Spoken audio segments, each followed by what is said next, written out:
আইন শৃঙ্খলা একটু ভালো হইলে দেশটা ভালো চলবে।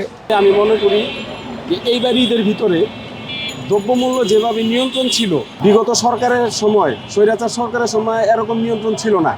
বিগত সরকার তো 5 বছর থাকতো, এই সরকারও আর একটু ভালোভাবে চালাও দেশ।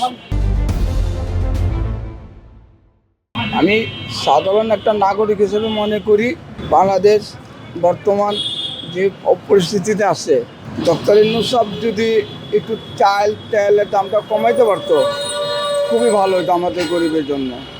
আমরা এখন খারাপ নাই, ভালোই আছি। এখন কোনো চাঁদাবাজ নেই, কিছু নেই। আমি চাঁদা দিই না, আমি জানি না। আর এই এলাকায় অর্থ এলাকায় এই এলাকায় কোনো চাঁদাবাজ নেই। ডক্টর ইউনূস সাহেব যদি আরও কিছুদিন থাকে, দেশটা যদি একটু উন্নত করে পরে নির্বাচন দেওয়া দেয়, তাহলে আমাদের জন্যই তো ভালো। আগে তো সব থেকে কম বেশি কিছু দিত, এই এলাকায় কেউ নিত না আর কি। এটা তো আমি বলুন কি, এটা তো মিডিয়া জানে, সবাই জানে। আইন শৃঙ্খলা একটু ভালো হইলে দেশটা ভালো চলবে, রাস্তাঘাটের ছিনতাইটা কম হবে, মানুষ নিরাপত্তা থাকতে পারবে।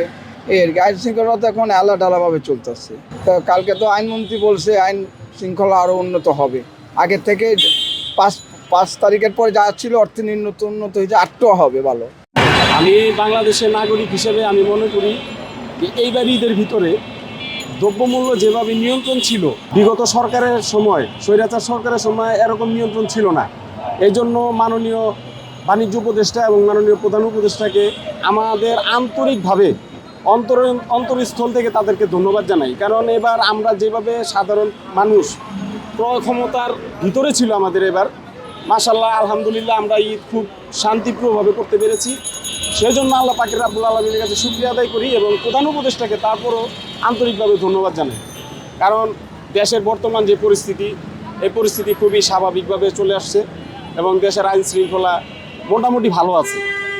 খারাপ না তা বলবো না, মোটামুটি আইন শৃঙ্খলা ভালো আছে, মানুষ স্বাভাবিকভাবে চলাফেরা করতে পারতেছে। আমরা এই এই এই শান্তি চাই, কারণ হানাহানি কাটাকাটি তাতে দেশ চলে না, ভালোবাসা দিয়ে দেশ চালাতে হয়। বসুন্ধরা ডায়াপেন্ট এখন আরো উন্নত। এই হট এয়ার থ্রো টপশিট দ্রুত শোষণ করে সোনামণিকে দেয় কোমল অনুভূতি। বিগত সরকার তো 5 বছর থাকতো, এই সরকারও আর একটু ভালোভাবে চালাও দেশ। দেশ তো এখন শান্তি শৃঙ্খলা ফিরে আসে নাই ঠিক মতো এখনো।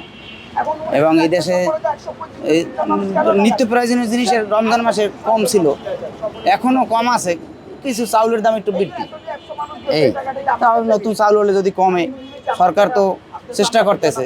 এখন যদি আমরা যারা রাজনৈতিক দল আছে সমস্ত দলে যদি মনে করে দেশটা ভালো চলুক, সবাই যদি কেউ যদি যেমন কেউ চায় নির্বাচন হোক, কেউ চায় নির্বাচন পরে হোক, নির্বাচন যদি এমন হয় এখন নির্বাচন এলে মানুষে ভোট দিতে পারবে না, যেহেতু সরকার এখনও ঠিক হয়নি, প্রশাসন এখনও ঠিক হয়নি, লেভেল ফিলিং হয় নাই।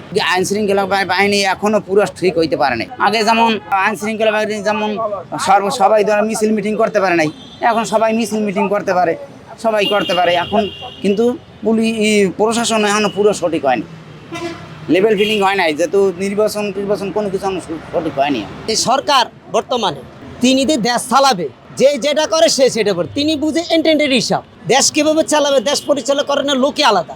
আমি পতাকা বেশি, মানে আমার পতাকার লাইনটা হইলে আমার আলাদা, এটা আমি পতাকা লাইনের খবর জানবো, কিন্তু অন্য লাইনের খবর জানবো, যে যেটার লাইনের খবর জানে ওটাই সলিড। দ্রুতভাবে নির্বাচন দরকার, ঠিক আছে, কিন্তু নির্বাচন দিলে এক হিসেবে ভালো হবে, কিন্তু কি ভালো জিনিসটা তো হবে, কিন্তু ভালো জিনিসের মধ্যে ভালো সরকার লাগবে। বাংলাদেশ যোগ্যতা, আমি বর্তমানে যোগ্যতা বলি ইসলাম। এখন আমার মনে হয় যে আমরা তো হলো খাঁটি খাওয়া লোক, আমরা তো সব জায়গায় ঘুরি ফিরি দেখি।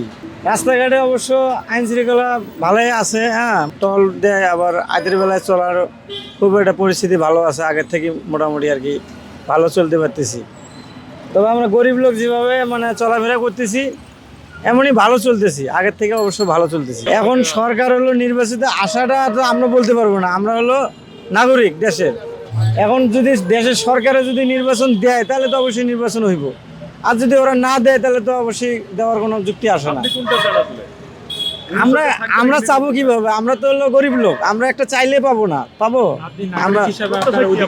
আমার অধিকার আছে, আমরা চাচ্ছি এমনই থাকলে ভালো হয়।